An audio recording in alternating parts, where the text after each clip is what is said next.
As people observe this network of communities, of churches, if you will, people often have the question of, what do you do about kids? How do you train up the next generation in this type of a format? And it's a good question, because in church culture, certainly for the last 20, 30, 40 years, the idea of children's ministry has been equated with programs and events, retreats, curriculum, things like that. And so it's a valid question to look at this sort of decentralized, deeper relational community concept and say, well, what would that mean for my children? And so the way we address the question is this: is that if you look in the scriptures, you're going to start with an idea that parents have the privilege and the responsibility of discipling their children, and they share that with a community. But if you go back to, let's say, Deuteronomy 6, you see this really beautiful imagery of parents talking day and night with their children about the things of the Lord, so that children get to grow up and see really in tangible, three-dimensional form what it's like to sit near, to talk with, to eat dinner beside someone who walks in the maturity of the living God.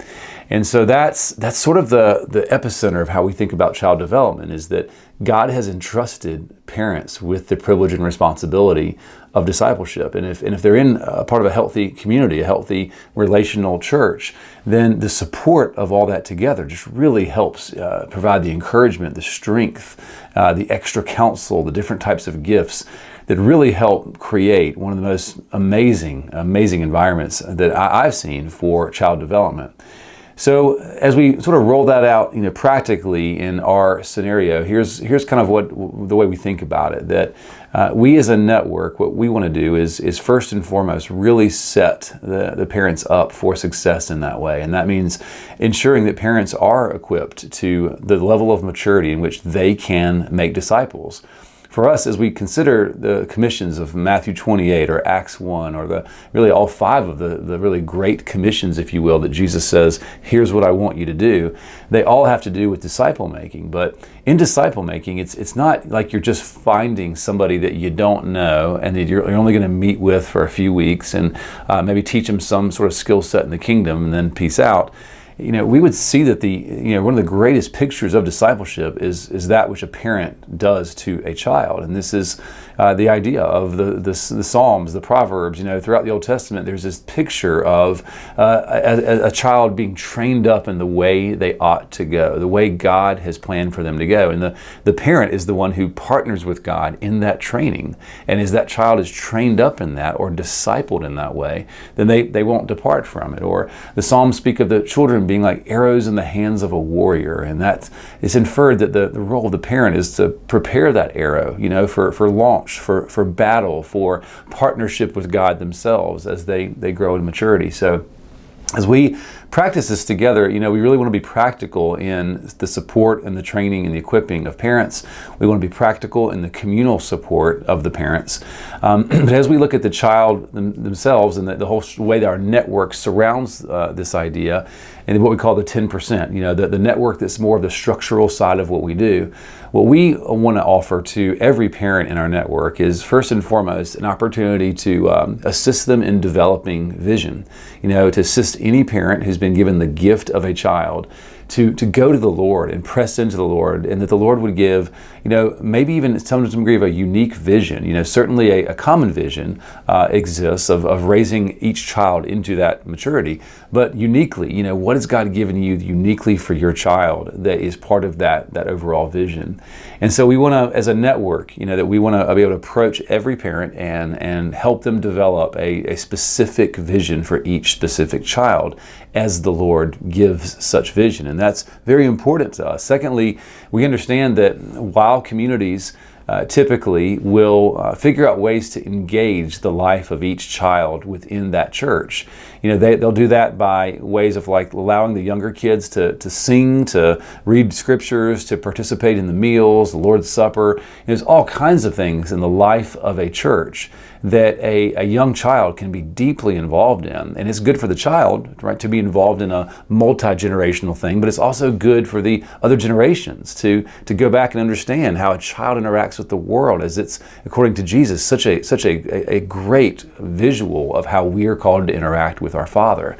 And so we don't try to have a mentality of, move every kid out of the communities, but instead allow the kids to participate at whatever level they can. And we try to ensure that people within each church understand that just because a kid is crying or making noise or whatever, that's not necessarily a bad thing, and that's not, a thing that needs to be treated as a distraction, but it's part of how a community operates. Everybody's different and going through different things. Now, certainly a lot of communities will have the younger children, that really just need care for maybe an hour or two. If they're under maybe the age of 2, that's going to be very typical, or we might bring someone in. And some communities will actually have like a little micro version of sort of a relational children's church where a few kids may go off and have age-appropriate interactions with them. But as much as we can, we try to blend them in with what we do in the communities.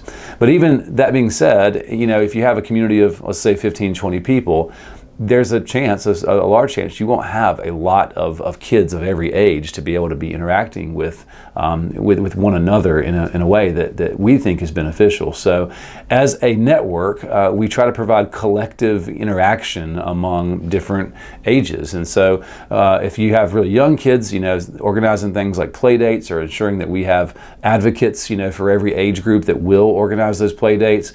We try to do on our gatherings, we have a thing called Our Kids, which allows the younger kids to have time together, to have some age-appropriate interactions and some connecting points with one another.